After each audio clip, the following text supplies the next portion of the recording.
Hello to my Padawans, I'm your Jedi Master today, and today I have something very exciting for you guys. I'm going to be doing a bit of a challenge with my friend here, fellow Jedi. Not a Jedi Master, but that's okay. His name is Psyspy. Say hello. Hello everybody, this is Psyspy, and how are you today? Oh, I think we're doing all right, Psy. So, what we're doing today is a series of 3 challenges. And to make up for the discrepancy, obviously I surround myself in Star Wars all the freaking time. These challenges are going to have a little bit of a lean against me since I'm the Jedi Master, because that's what happens. And I'm a huge nerd as well. I'm sure Sai can attest to this. Definitely a huge nerd. Now, you notice he didn't say Jedi Master. But basically, the 3 challenges are going to be, the first challenge, we have some questions, 20 questions to be specific, to run through here today. And Sai has picked out his questions. His are going to be a little bit more difficult on me.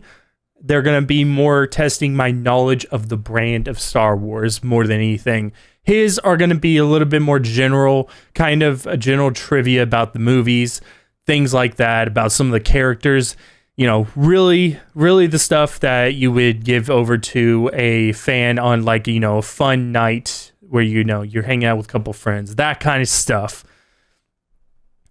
And then whoever wins the first round with however many points out of 20 is going to go on to the second round with an advantage. In round 2, we will be playing a standard match of Battlefront 2. And we have a couple of handicaps, but we'll get to those whenever we get there. I promise, guys, it's going to be okay. We'll get there. And then for round 3, we have a couple of quotes. We're going to have specifically unmemorable quotes in memorable Star Wars scenes. Now, of course, these quotes may still be cherished among the Star Wars community, because, you know, they're really well liked. But specifically, it is how memorable a scene is. Is a line so powerful that it drowns out all the other lines? Or is the scene itself so impactful that you can remember everything from it? Now, in order to compensate for the differences between us on that one, Sai is getting 2 extra free passes on questions. If he happens to win, he will get additional passes. We'll get to that in a little bit, but he is going to go ahead and get 2 additional free passes. So go ahead, editing me, put up a score for 2 points on Psyspy. So firstly, going into round 1. Now with round 1, like I said, we have a couple questions, 20 to be specific, and I will be asking my questions first before moving on to Psyspy. Links to all the sources are going to be down in the description box below. Make sure to check out those awesome sites. Probably can have some fun with you and your friends. So let's go ahead and jump into it. Sai, are you ready? I'm ready! Okay, so question 1, Sai. In Star Wars, what do they call the invisible power that binds the galaxy together? The Force. Correct. It's 1 point for you, Sai. Question number 2. What is the name of Yoda's home? Specifically the planet. If you mean the planet that he went to hide, it'd be Dagobah. Correct. That's the one I was looking for. Question number 3. What is the Toydarian's name who owned Anakin Skywalker? Watto. Correct. Question number 4. What is the name of the Wookiee's homeworld? Kashyyyk. Correct. You even said it right. Whether you know it or not, guys, it's actually not Kashyyyk. It is Kashyyyk. Question number 5. Who built C-3PO? Anakin Skywalker. Correct. Question number 6. What is the name of Boba Fett's ship? Slave 1. Correct. Question number 7. Who kissed Princess Leia Organa first? Luke Skywalker. Correct. One thing that not many people get right, actually. People think it's Han. Question number 8. Who is the young Jedi Knight that Obi-Wan speaks about in Episode 4, A New Hope? I need more context. Whenever he's talking to Luke on the planet of Tatooine, after Luke had traveled into the Judlin Wastes. Not by name, but I believe it's Anakin Skywalker. Correct. He actually states that the young Jedi Knight killed Luke's father, and he calls him Darth Vader, which little bit of deception there, Obi-Wan. Question number 9: Who killed Han Solo? You can say either name for him. Yes, he does have 2. Well, Darth Vader or Anakin Skywalker in Darth Vader costume. Incorrect. Han was killed by Kylo Ren or Ben Solo. Oh, Han Solo. Oh, there. Yeah. I was thinking, it's like, oh no, he's blah. Okay. You jumped to the new trilogy, and I was like, I'm still thinking of all the other questions from the original trilogy. It's a really easy question from the new trilogy. Let's be fair. It literally happens in the first new trilogy movie. Who plays Han Solo? Harrison Ford. Correct. How many languages is C-3PO fluent in? Over 6 million. Technically correct. I'll give it to you. Technically, that is correct. So that is the first 10 questions. Those are the easy questions. Now, Psyspy will be giving me his first 10 questions. His are not sorted by difficulty simply because they're more of a test of my knowledge, so they're purposely difficult to give me a hard time. Now, since we are starting to get into the more difficult questions, there are going to be 2 lifelines made available to us. The 2 lifelines are going to be a quick 30-second Google search. We have 30 seconds to Google whatever. We can type in anything. We can type in, Jawa's dancing if we wanted to. The second one is going to be a verbal hint. Basically, basically kind of giving us a idea of who it is or what it is, so on and so forth, something along those lines, so that we can know what we need to know. All right, Sai, I am ready. Question number 1. In the scene where the bounty hunters are on the Death Star and Empire Strikes Back, one of the bounty hunters is in a costume from another show. Who was it, and where was the costume from? That's 2 questions. Which one did you want to ask? Who has the costume? Okay, it is Bosk that has the costume. Bosk is a Trandoshan. That's correct. Bosk is a Trandoshan. He is one of the bounty hunters. He's standing next to... He's not standing... actually, no, he is standing next to Boba. He does stand next to Boba in that scene. And that costume is actually from Doctor Who. I believe the original one, if I'm not mistaken. It could be from the 1970s one. I'm not a huge Doctor Who person, but I do know that. Second question. George Lucas partially named this character after his son. Who is it? It is Dexter. I always mess up his last name. Jetster. And he's from Episode 2, Attack of the Clones. He is Obi-Wan's friend in the diner. Yes, the guy that talks about the Kaminoans. The Kaminoans. Question number 3. What character was the head of the Black Sun criminal syndicate that was added to Star Wars canon in 1996, but removed in 2014? Ooh, that's an interesting one. I'm gonna need one of my lifelines on that. Verbal hint. That's a little bit harder of a hint. He's royalty. I'm gonna need a better verbal hint. If you're not able to do verbal hint, I'll do my other lifeline. Well, part of his name gives him royalty, so... Yeah, but if we're talking about basically the extended universe now. He's a reptilian. Because I know who it is in KOTOR, but KOTOR wasn't technically considered canon officially, and I don't remember. I give up on that question. All right, that is Prince Zizor. Damn it! Yeah, because that's Shadows of the Empire, isn't it? I believe so. Yes. Dang it! Yeah, that one. I have not played Shadows of the Empire in fully in a while. And of course, Disney, when they took over, they got rid of them. So that's okay. Shadows of the Empire is not that great. It has not aged very well. Alrighty, question 4.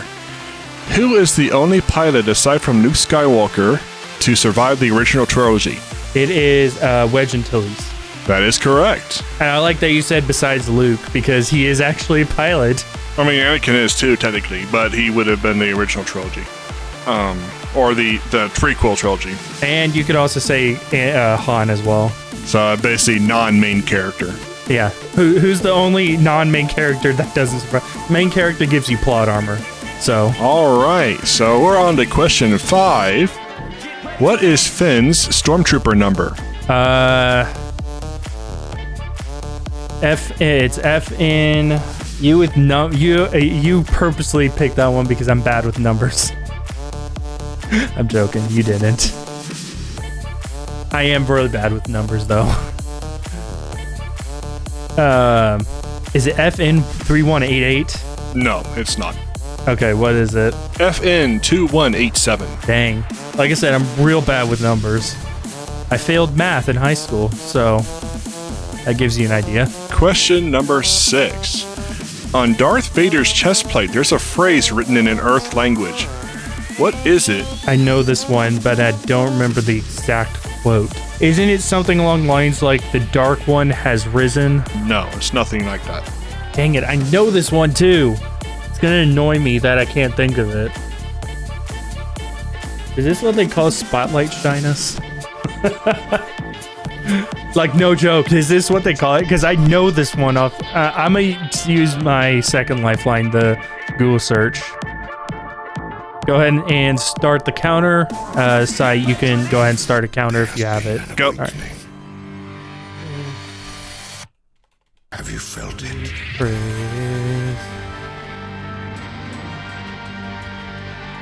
Okay. Yeah, I got it. His deeds will not be forgiven until he merits. Alright, that is correct. I knew that one. I should have. Dang it. Okay. Question 7. Which character is the first to speak in Star Wars A New Hope? The first character to speak in A New Hope. Let me think, because I have to remember. It's C-3PO, because he says, I think he says something along the lines of like, I hope we'll be all right, because they're getting attacked by the Star Destroyer. That is correct. Question number 8. What day does Life Day fall on? What day? Yep. Is it November 25th? No. Okay. I know it's in November. What day did the Star Wars special come out? Because I know that was technically the day of Life Day. Was it November 16th? Close. Is it November 15th? No. All right, I'm gonna get one more, guys, and then we're gonna have to pass on it. Is it November 17th? Yes, it is November 17th. Yeah, I couldn't remember the exact date. Again, numbers. Yeah, well, and I'm sure that everybody's mind wants to be scrubbed of that horrible holiday special. Yeah, it wasn't great. The fact that I remember that it's in November is a lot. All right, question number 9. In which movie does the camera pan upwards after the crawl? That's so easy. It's Attack of the Clones. All right. Because everybody talked about it. It's one of the reasons why it's so hated now. Question 10. What is the full original name of the Star Wars movie before or when it went into production? Oh, God. It was The Adventures of Luke Starkiller as written by... Oh, frick. It's The Adventures of Luke Starkiller as written by something part 1. You got about a third of it right. How is that a third of it? I know that's The Adventures of Luke Starkiller. That's literally half of it. It's The Adventures of Luke Starkiller as taken from the Journal of the Whills, Saga 1, The Star Wars. That definitely is not any research that I found. That came from one of the sites that I found. Then actually, I found it on 2 different sites. But yeah, that's definitely not been in any research that I found. The one that's usually is hang on, let me look it up. Yeah, the one that I found in the past is literally just the Adventures of the Star Killer. So I was actually wrong with the one that I had found. Episode 1, The Star Wars. I'm sure it went through quite a few different pre-production titles, though. Yeah, it actually did. Before eventually, I think Spielberg actually convinced him to just name it Star Wars, amongst many other things that Lucas had to be convinced on. And he wasn't kidding about these questions being difficult. And yeah, 10 is basically it's a technicality because you didn't get the full title. I'll give myself a half point for that one. All right, guys, so I have 7.5. Sai has 9. So we're going to move on to the more medium difficulty questions. These are going to be a lot harder than those basic trivia knowledge questions. I think the only one that was difficult was the one where I was talking about Obi-Wan because I didn't phrase it the best way. That one actually came from my head, believe it or not. So naturally, I kind of just wrote it down because I wrote it as any Star Wars fan would write it, as like a mega fan would write it. So we're going to go ahead and jump into some of the more medium size. These would require him to have a pretty decent understanding of the movies. They're not super difficult. They do range from a decent understanding to him having to actually have seen the movies very recently. And then the last two that I have are actually pretty difficult. Some of them, it would even throw me a little bit. I would have to think about it. Like that C-3PO one, I had to think about that because I had to think about back to the original movie in the very beginning.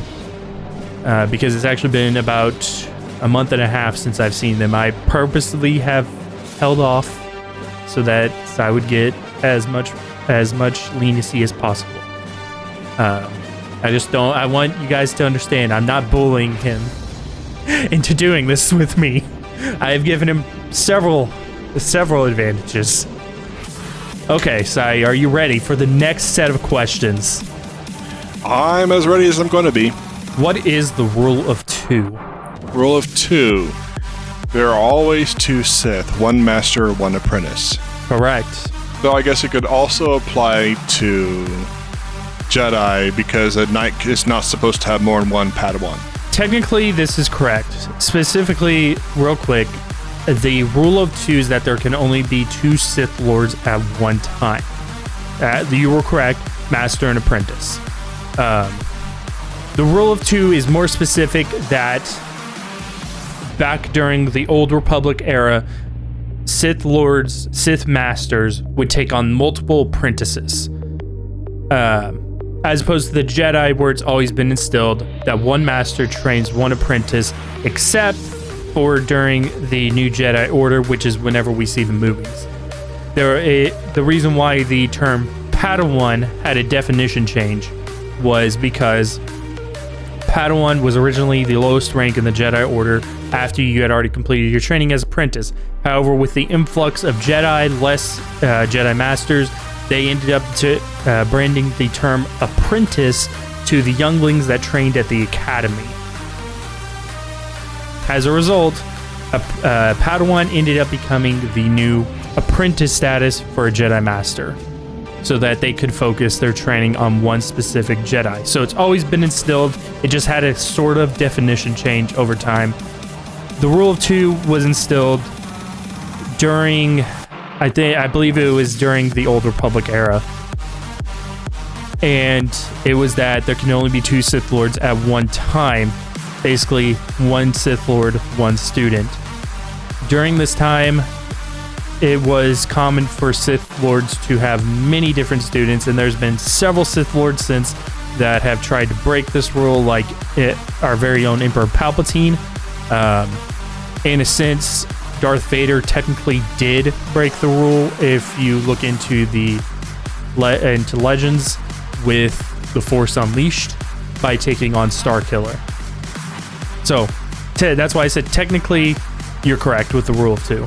What is the creature that lives in the garbage compactor of the original Death Star during the famous scene where our crew gets trapped inside of the Death Star's trash compactor? The creature that's in the water. I have no clue. You want to use one of your lifelines? I'll have to do the Google search for this one because even a verbal hint's not going to help me jog my memory. Okay. Let me get a timer ready. All right, go. All right. Have you felt it?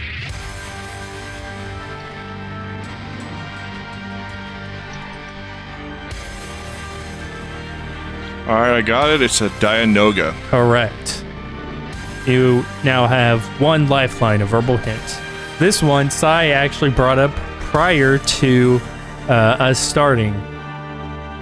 How did Padme Amidala die? Best theory is broken heart. She had no will to live on after Anakin left her.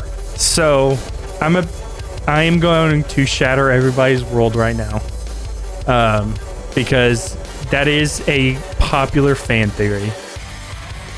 That is incorrect. So, who remembers the tale of Darth Plagueis the Wise? I know I do, and so does Darth Sidious. Darth Plagueis the Wise taught Sidious how to create the midichlorian for life. Maybe. But there is some theory that he did not, because how Padme Amidala actually dies is that Sidious was siphoning life from her to keep Anakin alive. Because Anakin's injuries after his fight with Obi-Wan Kenobi on the planet Mustafar actually were going to kill him.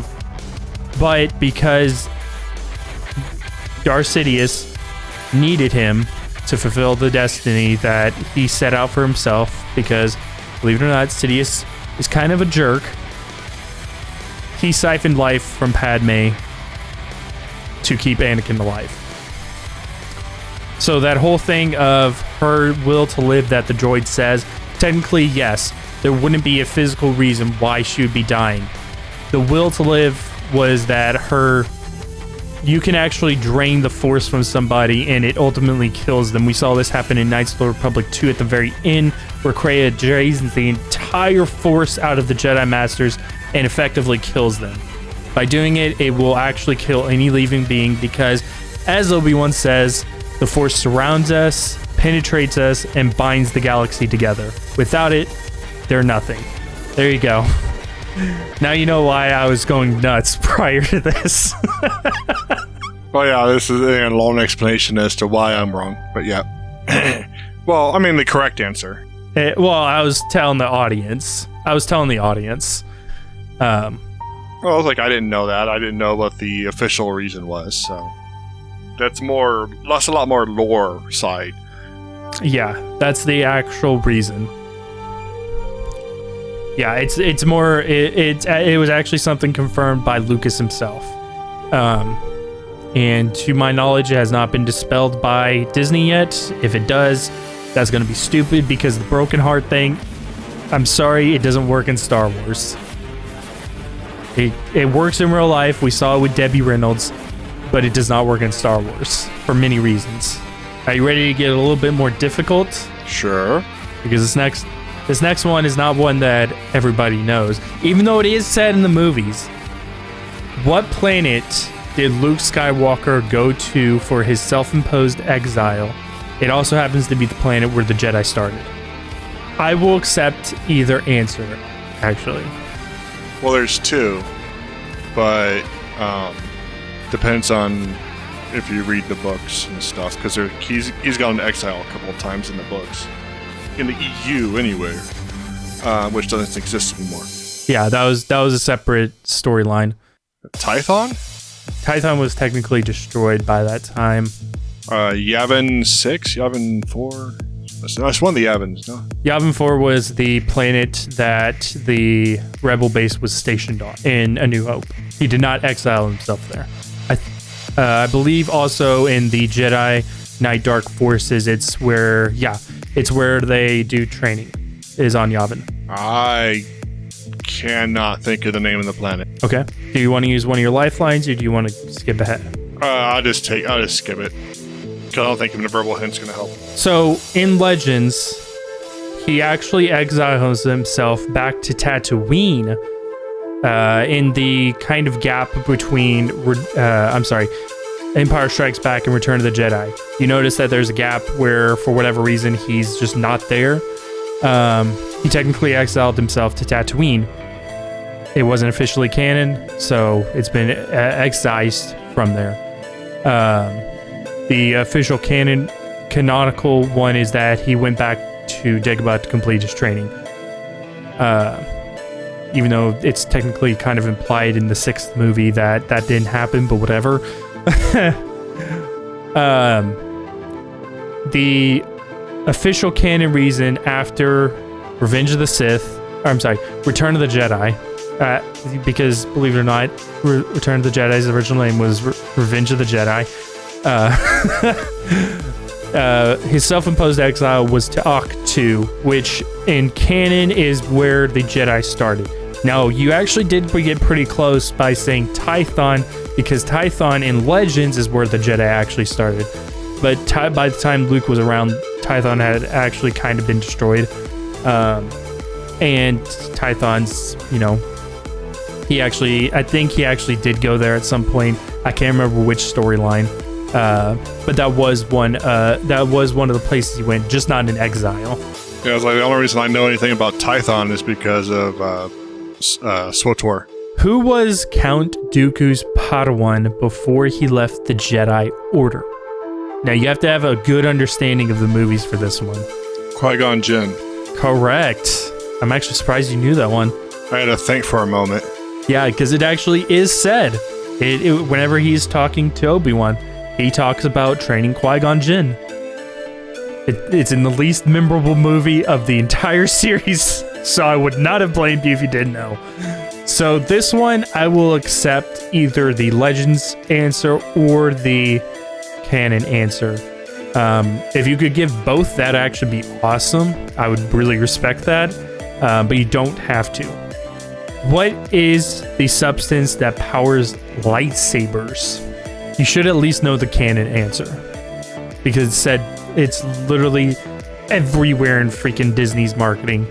Well, I know that there are basically lightsaber crystals that are made from a certain type, but I can't remember the name of the crystal specifically. Like I said, I'll accept either the Legends answer or the canon answer, because they are actually two different things. I cannot remember, like I said, besides lightsaber crystals, I can't remember anything specific about the names of the items that are required. Would you like to use one of your lifelines? Oh, sure, I'll take a lifeline. A verbal, since I can't use the tick tick tick anymore. Alright, I am going to go ahead and give you the Legends one, since the canon one is actually kind of hard to give a sort of hint on, because it's such a stupid, or I shouldn't say stupid, it makes a stupidly simple name. It is actually a planet that is visited during the movies, and it rhymes with rum. Rhymes with rum? Yeah, I believe it's also a place in the popular video game series Mass Effect. The sun crystals? That actually is a type of this kind of crystal, but that is not the correct answer. I'll give up on this one. So the substance that powers lightsabers in Legends, it is from the planet Ilum. They're Ilum crystals. In canon, they are called kyber crystals. And when I say that they are everywhere in Disney's marketing, they are literally everywhere in Disney's marketing. For whatever reason, they like kyber crystals. I don't know what it is. So this one was actually pulled from the site, but I actually changed it because it's too easy. Do you know Count Dooku's Darth name? The name given to him by Sidious when he became a Darth. I do, but I can't think of it off the top of my head. I know that he had a Darth name and it's actually spoken a couple of times. Many times. Count Dooku. That is incorrect. I'll give you 3 more guesses. Darth Dookie. Oh no.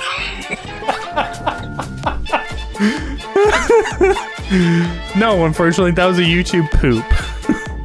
I think originally it was on Newgrounds as well. Darth Tyrannus. Correct.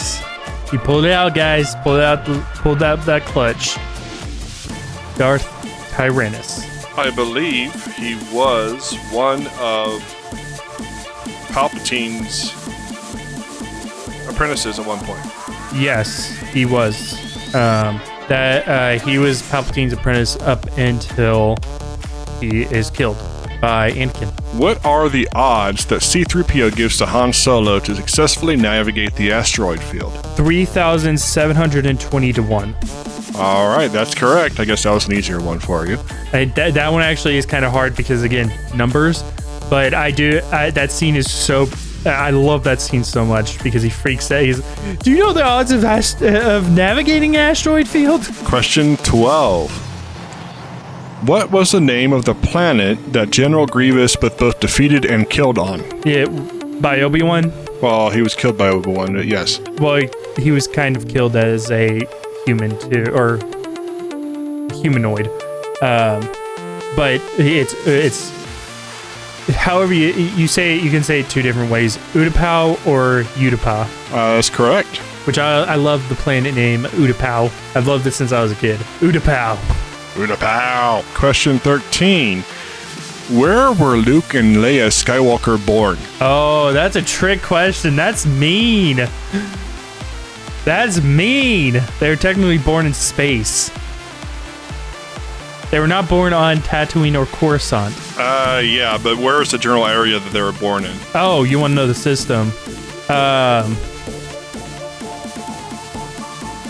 don't think that they were above Coruscant. They may have been. No, they actually were, because they had just picked up it. Yeah, they're in the Coruscant system. I can't remember the specific name of Coruscant system, but they're above Coruscant. Because they just picked up Yoda. The answer that I have is that they were born in the Polis Massa asteroid field.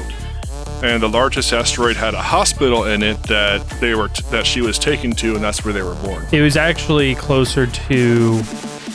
Technically, it was actually closer to Tatooine because it was on the Outer Rim, which Coruscant was one of the core worlds. So I did get that one wrong. I thought, for some reason, that Polis Massa was near the core worlds. So I did not get that right. And that one, like I said, it is a kind of a trick question, and it's really hard unless you... Yes, it is a devious question. All right, question 14. Something changed with the Millennium Falcon in the newest trilogy. What was it? In the sequel trilogy? In the sequel trilogy. I don't recall anything changing with it. There was one change. Well, one... I guess it wasn't that obvious of a change. Are we talking like from a okay, so let me back up. Are we talking from a production standpoint, or are we talking from like in universe? Well, in universe. Yeah, I don't remember any change happening to the Millennium Falcon in the sequel trilogy. There is a change in Solo: A Star Wars Story because it shows how it got to that point where it jettisoned its escape pod in order to do the Kessel Run. But yeah, in the sequel trilogy, I don't recall anything other than the gun turrets being locked in one position, but that like always happened. The radar dish used to be a circular dish, now it's a square one, or rectangular one. Okay, that is a production standpoint thing. But they actually have the next question, of course, is why, lore-wise, what lore reason did they give for that happening? I'm gonna have to say that it helped keep off of scanners, helped cloak them, basically. Yeah, the lore reason that they gave was Lando Calrissian accidentally knocked it off while flying the Millennium Falcon through the second Death Star. Which you can actually see in the movie, that he bumps the top and it comes off. Okay. I mean, that is kind of stupid. I'm not gonna lie, that is actually kind of stupid. I think it's because they, for whatever reason, couldn't make a circle. I don't know how to make a circle. Seriously, I think that's actually I think it was a production reason and it got written into the lore because they were like, oh yeah, that's right. But yes, he does actually. I do recall the scene that you're talking about where he knocks it off. But yeah, it would have just been, if Lucas was at the helm, it would just have been replaced with another freaking, circular radar dish, and it wouldn't have been an issue. Yeah, it could have been a production thing, but that was a change that was made. Yeah. What was the diameter of the second Death Star? As context, is it Imperial measurements or Freedom measurements? Imperial. Okay. Is it 150 kilometers? That's close. Is it 160? It's 160. That is 99.5 miles for Freedom measurements. U.S. customary standard. Was 120 kilometers, and then the second Death Star was 160. Wasn't it a flip phone? Like, I think maybe a Nokia flip phone. It was something like that. No, it wasn't It wasn't an electronic. Wait, wasn't it an electric toothbrush or so? It was like some stupid thing. It was a stupid thing, but it wasn't a toothbrush. Oh, no, I remember. It wasn't it a like razor or something? I don't remember what brand, but it was like some sort of razor. Yes, it was. It was a Gillette Lady Sensor Excel razor handle. Okay, yeah. I was like, wait, I remember this trivia from like years ago. Whenever I was like starting to look at like production stuff, I was like, oh, it was like some sort of razor. It was basically painted silver. Yeah, stupid. Which bounty hunter was trying to capture Han Solo when Greedo arrived first? I don't remember if it was specifically before Greedo, but was it Keltana? No. Was it IG-88? No, it wasn't. Just trying to think of all the bounty hunters who were chasing Han at that time. Was it Bosk? No, it wasn't Bosk. Was it Zuckuss? No, it wasn't Zuckuss. Who was it? Dan's Boren. There's so many freaking bounty hunters after Han. It's just like, jeez. That one is pretty difficult. Yeah. And he was actually in the cantina. Just Greedo got to him first. Man, it's just because there are literally so many bounty hunters. Like, I named off 4 that weren't even it, and they were still after him prior. Because Bosk actually was after him prior. I think Boba's the only one that wasn't. He was being like protection for Jabba at that time. He was like being basically a thug. But he wasn't actually chasing Han yet. Okay, are you ready for your difficult ones? Sure. I don't think I'm going to get them, but sure. One of these is specific to like the production standpoint of Star Wars, and the other one is kind of just a difficult question in the universe. So which Star Wars movie was it filmed entirely in a studio? Entirely in a studio. Yes, like a sound stage, like no on-site locations or anything like that. Core movies or all movies? Core movies, the main 9. I'd say A New Hope. Nope. Do you want to try guessing again? I'll give you 3 guesses on these. It actually makes a lot of sense when you really think about it. I can't remember. Revenge of the Sith? Actually, yes. It was Revenge of the Sith. Unlike the other Star Wars movies, Revenge of the Sith was done 100% in studio, and that's because there are actually no locations shown in Revenge of the Sith that were earthly locations. Like, for instance, how in Naboo was shot on Earth, or in, I guess you could say, like, in an earthly place. And that was in both Episode 1 and Attack of the Clones. It was shot entirely, I think, in New Zealand, if I'm not mistaken. I could be wrong about that. But Episode 3, the locations are aboard the Invisible Hand, on Coruscant, on Utapau, on Coruscant some more. A lot of that movie takes place on Coruscant, on Mustafar, and then, of course, in various space locations like Polis Massa, and, of course, aboard starships and, the entire space stations, blah, blah, blah, stuff like that. It's the only one that... Now, it's funny that you say A New Hope, because almost all of A New Hope is actually shot. The only place that is not is on Tatooine. The Death Star was shot entirely inside a soundstage, which is literally 2/3 of that movie. But yeah, it's simply because the places that happen in Revenge of the Sith are not earthly locations. They couldn't physically exist on planet Earth. Who says the line, "Look at the size of that thing,"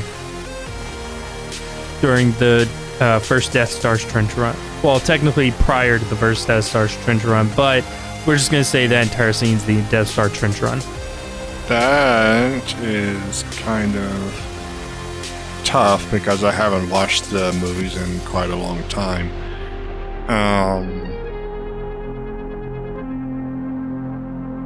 I am going to say a weird answer. I'm going to say it's Porkins. Incorrect. I'm only going to give you 2 guesses because there's only 5 members of Red Team. No, 6 members of Red Team. Luke Skywalker? Incorrect. It is Wedge Antilles. On their approach, he says, "Look at the size of that thing," as they are approaching the Death Star. All right. Well, you're going to hate me for the final 2. Oh boy. Because they're numbers. God dang it. He knew which questions would be hard. He just went numbers. Just do numbers. What was the name of the standard rifle carried by the clone troopers? It's the E-133 blaster rifle. I say clone troopers. Oh, you said clone troopers. It's the not the DL-44. Is it the DL-84? No. Is it the DC-16? No, but it's close. Then it has to be the DC-15. It is the DC-15. Yeah, that one actually is pretty difficult. I actually did think you said clone troopers, which, if I'm not mistaken, it is an E1. I'll just check it real quick. Well, Stormtroopers is probably the E series, but yeah. E11, the E11 blaster, was what the Stormtroopers standard commission, which the E11 actually was handled by some clone troopers during the Clone Wars era, but it was not the standard issue. It was for special infantry units, that kind of thing. All right, final question. What is the cell number while Princess Leia was imprisoned? Is it 13C? That was a sector. Oh, that's right. Yeah, you're right. Is it cell E174? No. It's 2187. Yes. I can't believe I thought of this sector. To be fair, the sector is actually said in the movie like 3 times, so it's Finn's trooper ID too. That's why I was like, oh, that's right. I was like, there's that little tidbit of thing. I'm like, that's right. It's actually Finn's stormtrooper number 2, which we already talked about. That would mean that you win by 1.5 points, which is actually somewhat detrimental to me. I'm actually a little pressed that I did not, because that freaking one with the bounty hunter. I should have known that one. I did know that one. I just didn't think about it. I'm an idiot sometimes. So that means that we are going to be moving on to our second challenge. Hey Padawans, we opted to cut the video in half, so this is a unofficial outro. If you guys did enjoy the video, please give it a big like. It does help out a lot. And stay tuned. We're gonna have the last 2 rounds in the next episode. I also have some more content coming for you guys that's gonna be highly interesting, so stick around, guys. Tell a friend today about my Stars channel, cause it's pretty awesome. And may the force be with you always.